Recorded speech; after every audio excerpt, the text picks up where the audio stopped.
The wood of the motel door vibrated against my palm as his fist connected with the other side. I could hear the heavy heave of his breath through the thin, cheap walls. He was not yelling anymore. The screaming had stopped 10 minutes ago when the police cruiser rolled slowly past the parking lot. Now it was just a low, desperate whimper that made my stomach turn over. "Sarah, please just open the door. We can fix this." I stared at the peeling beige paint on the metal doorframe. My hand tightened around my phone until my knuckles turned white. The screen was lit up with a notification from Wells Fargo. Transfer complete. The notification was the only thing keeping me standing upright. I had moved every single cent of the remaining $17,000 into a new account under my maiden name. It was the money my mother had left me when she passed. It was the money David swore we were saving for a house down payment. It was the money he said we could not touch, even for an emergency root canal. But apparently we could touch it for Jessica. I stepped back from the door and sat on the edge of the stiff mattress. The springs creaked loudly in the silence of the room. David heard the sound. "I know you are in there, Sarah. I can hear you moving. Please, baby, just let me explain. It was just a party. It was her 40th, and the kids wanted her to have a good time.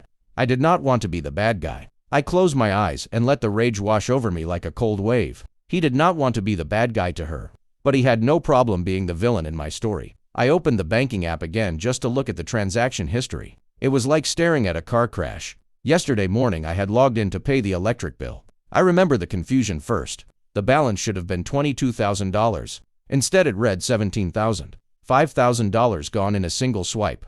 The merchant name was Looks Events and Catering. My first thought was fraud. I had panic dialed the bank while driving to work. The teller had been so polite when she told me the charge was authorized by the secondary car. David.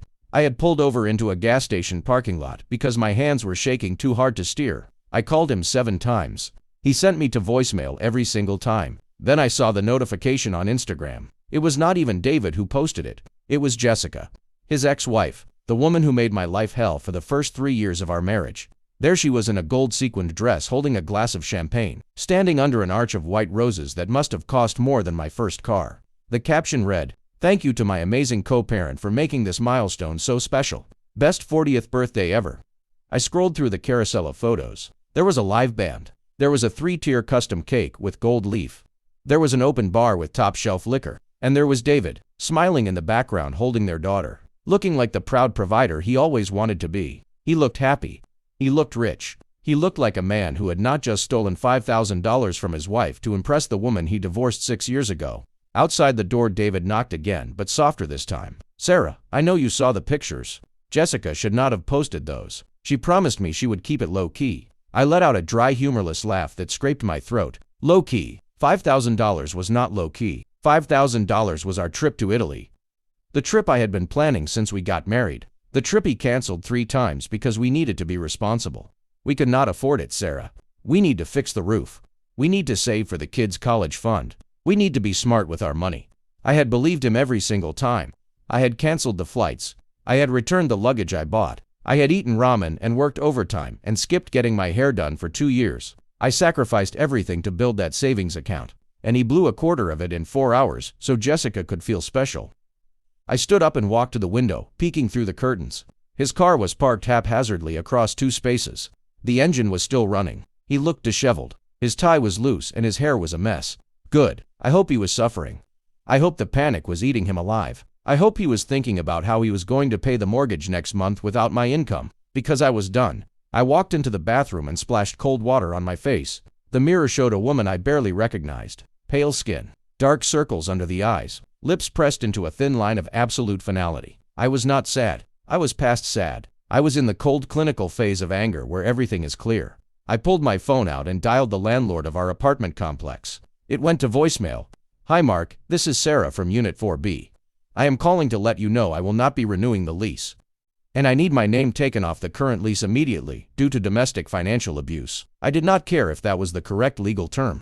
I did not care if it made David look bad. He had made his choice. I hung up and went back to the main room. David was calling my phone now. The ringtone echoed in the small space. I slid my finger across the screen to answer. I put the phone to my ear, but I did not say a word. "Sarah." "Oh, thank God." "Sarah, where are you going?" "I saw the closet is empty. I saw your dresser is cleared out." "Baby, you cannot just leave like this. We have a lease. We have a life. You are overreacting." I took a deep breath. "I am overreacting." I spoke the words quietly, but they cut through his ramble like a knife. You spent $5,000 on a birthday party for your ex-wife. David stuttered. It was not just for her. It was for the community. It was networking. She invited a lot of important people from the firm. It was an investment, Sarah. You do not understand how these things work. I closed my eyes. He was still doing it. He was still treating me like I was stupid. Like I was just the bank account that funded his ego. I understand perfectly, David. I understand that you told me we could not afford a weekend in Charleston for our anniversary. I understand that you made me return the boots I bought for winter because they were too expensive. I understand that you have been lying to me every day for years. No, Sarah, that is not true. I love you. I just wanted to keep the peace with Jessica. She was threatening to take me to court over child support again. I panicked. She said if I threw this party, she would back off. I looked at the phone with disgust. So you paid her off with my money. With my mother's inheritance. It is our money, Sarah. We are married. It is joint property. You cannot just steal the rest of it and run away. That is illegal. I laughed again. Steal. You want to talk to me about stealing? You took $5,000 without asking me. I took what was left because I am the only one who knows how to save it. And by the way, David, I left you $11. Use it to buy Jessica a thank you card. I hung up the phone and blocked his number. The silence that followed was heavy but sweet. I sat down on the bed and opened the laptop I had stuffed into my backpack. I had work to do. I needed to find a permanent apartment. I needed to change my direct deposit at work. I needed to call a divorce lawyer. My fingers hovered over the keyboard. The screensaver was still a picture of us from 3 years ago. We were smiling on a beach in Florida. It was the last vacation we took. Before the budget tightened. Before the excuses started. Before Jessica needed braces for the kids. Before Jessica needed a new car because hers was unsafe. Before Jessica needed help with her rent. I realized now that I had not just been funding our future. I had been funding hers. Every time I said no to myself, I was saying yes to her. David had been siphoning our life away, $1 at a time. And I had let him, because I trusted him. Because I thought we were a team. I dragged the photo to the trash bin and emptied it. The default blue Windows background stared back at me. It looked clean. It looked empty. It looked like potential. There was a sharp rap at the window. I jumped and my heart hammered against my ribs. David was standing outside the window, peering through the gap in the curtains. He had seen the light from the laptop. His face was pressed against the glass, distorted and ugly. Sarah, open the door, or I am calling the cops. He yelled through the glass. I did not move. I did not flinch. I picked up my phone and dialed 911. 911, what is your emergency? Yes, I am at the Motel 6 on Interpol Road. There is a man banging on my window and threatening me. I have a restraining order in process, but he will not leave. I lied about the restraining order, but I knew it would get them here faster. He is aggressive and I am scared. Okay, ma'am, officers are dispatched. Stay inside and keep the door locked. I hung up and watched David through the curtain. He was pacing now, kicking at the dirt. He looked like a petulant child who had been denied a toy. He did not look like the man I married. The man I married was kind. The man I married brought me soup when I was sick. The man I married promised to protect me. This man only cared about protecting his image. And his ex-wife. I wondered if Jessica was at home right now opening her gifts. I wondered if she knew where the money came from. Probably. She probably laughed about it. Poor Sarah with her coupon clipping and her brown bag lunches, funding the Champagne Tower. The thought made my blood boil, but it also gave me strength. I was done being the joke. I was done being the doormat. Blue lights flashed against the curtains. David froze. He looked toward the entrance of the parking lot. 2 police cruisers pulled in, silent but ominous. He raised his hands immediately. The coward. He could scream at his wife, but he folded the second authority arrived. I watched as the officers approached him. I cracked the door just enough to hear, "Sir, you need to step away from the room." "Officer, she is my wife. She stole $17,000 from me. She is having a mental breakdown. I need to make sure she is okay." The officer did not look impressed. "Does she want to talk to you?" "She is just upset." "Answer the question, sir." "No, she does not." "Then you need to leave. This is a civil matter, but if you continue to harass her, it will become criminal." David looked at the door. He couldn't see me, but he knew I was listening. "Sarah, please." He called out one last time. I did not answer. I slid the deadbolt home with a loud click. That was my answer. I watched him argue for another minute before getting into his car. He peeled out of the lot to fast tires screeching. The officers lingered for a moment, then one walked to my door. He knocked gently. "Ma'am, are you okay?" I opened the door with the chain still on. "I am fine, officer. Thank you." "He is gone. If he comes back, call us immediately." "I will." "Thank you." I closed the door and leaned my forehead against the cool wood. It was over. The immediate danger was over. But the war was just beginning. I looked around the shabby motel room. It smelled like stale cigarettes and lemon cleaner. It was ugly and small and depressing, but it was mine, and it cost $50 a night. I could afford that. I could afford anything I wanted now, because I was not paying for Jessica anymore. I walked to the small round table and sat down. I opened the banking app again. $17,422. It was not a fortune, but it was enough to start over. It was enough for a deposit on an apartment. It was enough for furniture. It was enough for a ticket to Italy. I paused at that thought. Italy, I had wanted to go for so long. It felt like a dream I had once. Why wait? I had the money. I had the vacation time saved up at work. I had nothing holding me back. No husband. No house. No obligations. I opened a new tab on my browser. Flights to Rome. The prices loading on the screen felt like a promise. One-way ticket. $900. Leaving tomorrow night. My finger hovered over the book button. It felt reckless. It felt irresponsible. It felt like something Sarah the wife would never do. Sarah the wife would put that money in a high-yield savings account. Sarah the wife would be sensible. But Sarah, the wife, was gone. She died the moment she saw that Instagram post. I clicked book. The confirmation email pinned to the top of my inbox within seconds. Your trip to Rome is confirmed. I stared at the words and felt the first tears finally prick my eyes. Not tears of sadness. Tears of relief. Tears of release. I was actually going. My phone buzzed again. It was a text from David's mother. Sarah, dear David called me in a panic. He says you left him. He says you took all the money. I know you are upset about the party, but you must understand. Jessica is the mother of his children. They have to maintain a relationship. Family is about compromise. Please call him. He is a mess. I read the text twice. Family is about compromise. I had compromised for 5 years. I had compromised my dreams, my comfort, my dignity. Where was David's compromise? Where was Jessica's compromise? I deleted the text without replying. I blocked his mother too. I blocked his sister. I blocked his best friend. I was burning the bridge while I was still standing on it, and the heat felt good. I started packing the few things I had taken out. I needed to get to the airport. I needed to get out of this town before the guilt could catch up to me, because I knew it would come. I was conditioned to feel guilty. I was conditioned to put everyone else first. But not today. Today I put myself first. I grabbed my suitcase and checked the room one last time. Nothing left behind. Just like my marriage. I walked out into the cool night air. The police were gone. David's car was gone. The world was quiet. I got into my car and turned the key. The engine roared to life. I pulled out of the parking lot and turned right toward the highway. The airport signs flashed overhead, green and bright in the darkness. I turned the radio up. It was just noise, but it drowned out the voice in my head that said I was being selfish. I was not being selfish. I was being just. I merged onto the highway and pressed the gas pedal. The city lights faded behind me. I thought about David sitting in our empty house. I wondered if he had realized yet that I took the coffee maker too. I wondered if he realized I took the good towels. I wondered if he realized that he was going to have to ask Jessica for money to pay the electric bill. The irony made me smile. He bought her a party. Now she could buy him groceries. I hoped she was worth it. I hoped the balloons were worth it, because they cost him his wife. I drove through the night with my eyes on the horizon. The road ahead was dark, but the dashboard glowed warm and steady. I was scared. I was terrified. But for the first time in years, I was free. I arrived at the airport at 4 in the morning. The terminal was quiet. Sleepy travelers sipped coffee and watched the news. I checked my bag and went through security. The TSA agent smiled at me. Heading somewhere nice. Italy, I said. The word tasted sweet like honey. Sounds amazing. Have a great trip. I walked to my gate and sat down. I watched the sun rise through the floor-to-ceiling windows, pink and orange streaking across the gray sky. My phone buzzed one last time before I turned it off. It was an email from David. Subject, please read. Sarah, I am sorry. I messed up. I will return the rest of the money from the party planner. I will get it back. Please come home. We can go to Italy. I promise. I will make it up to you. Do not throw away 5 years over a mistake.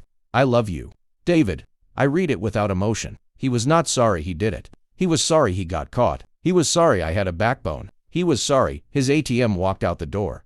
I did not reply. I did not feel the urge to reply. The flight attendant picked up the microphone. Now boarding flight 492 to Rome. I stood up and smoothed my shirt. I picked up my carry-on. I walked toward the jet bridge without looking back. I was not throwing away 5 years. I was reclaiming the rest of my life. The plane ride was a blur of movies and napkins. When we landed, the air smelled different. It smelled like Old Stone and espresso and diesel. It smelled like possibility. I took a taxi to a small hotel near the Pantheon. I dragged my suitcase over the cobblestones. My phone stayed off. I did not want to know what was happening back home. I did not want to know if he was calling my friends. I did not want to know if he was crying. I spent the day walking. I ate gelato on the steps of a fountain. I threw a coin in the Trevi fountain. I wished for strength. I wished for clarity. I wished for a lawyer who was a shark. When I got back to the hotel, I finally turned my phone on just to check maps. 50 missed calls, 30 voicemails, 100 texts. I ignored them all, but one notification caught my eye. It was from the bank again. Deposit alert. $2,000. I frowned and opened the app. David had transferred $2,000 into the joint account. The note read refund from party. I stared at the screen. He actually did it. He went to the planner and demanded a refund. It must have been humiliating. It must have been a scene. I imagined him arguing with the caterer, begging for the money back because his wife left him. It was a start, but it was too little. And it was too late.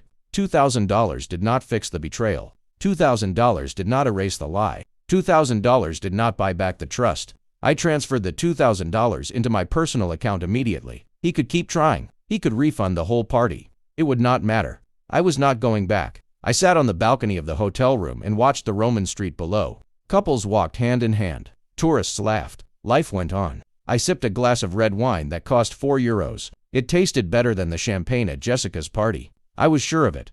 My phone rang in my hand. It was Jessica. I stared at the name on the screen. The audacity of this woman. She had never called me in 5 years, unless it was to complain about David. I slid the button to answer.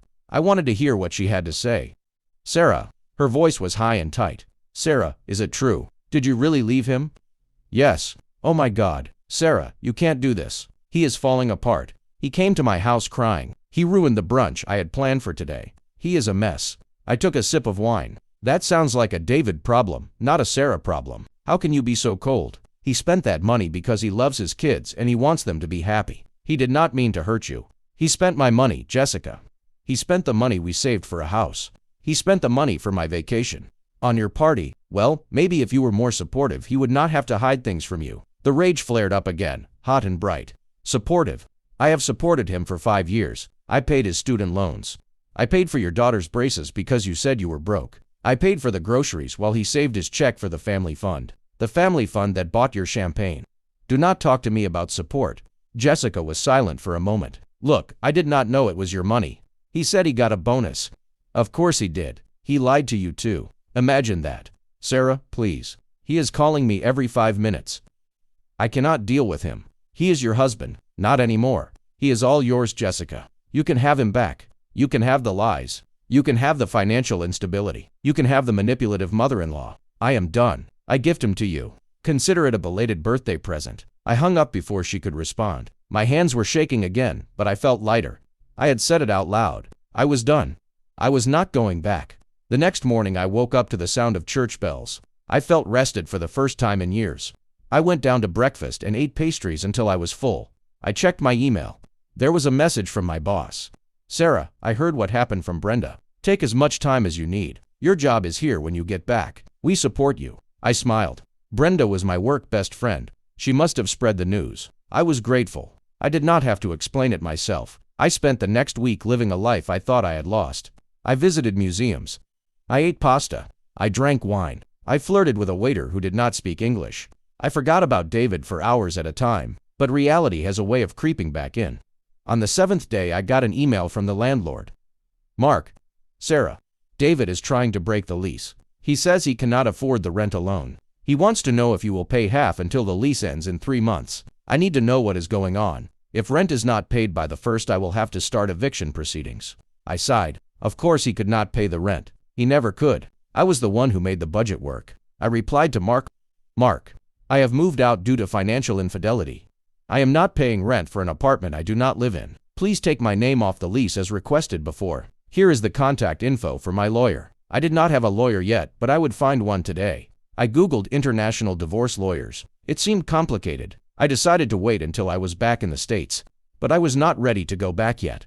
I had spent $3,000 so far. I still had $14,000 left. I could stay another week, maybe another month. I could find a job teaching English. The thought was wild and impractical. But everything I had done this week was impractical. And it felt right. My phone rang again. It was David. I looked at the vibrating screen. I had unblocked him because I needed to coordinate the divorce eventually. I answered. Sarah. His voice was cracked and hoarse. David, where are you? I went to your work, and they said you were on leave. I went to Brenda's house, and she slammed the door in my face. Where are you, Sarah? I am in Rome. Silence. Rome. Like Italy. Yes. You went without me. Yes. How could you? That was our dream. No, David. That was my dream. You made it very clear it was not yours when you spent the fund on a party. Sarah, come home. I cannot pay the rent. Mark is threatening to evict me. I have nowhere to go. Go to Jessica's. She won't let me stay. She says she has no room. She says she doesn't want the drama around the kids. Imagine that, I said dryly. The woman you bankrupted us for won't even let you sleep on the couch. Does that tell you anything, David? It tells me I was stupid. It tells me I made a mistake. Please, Sarah, I am begging you. I will do anything. I will sign a postnup. I will give you full control of the finances.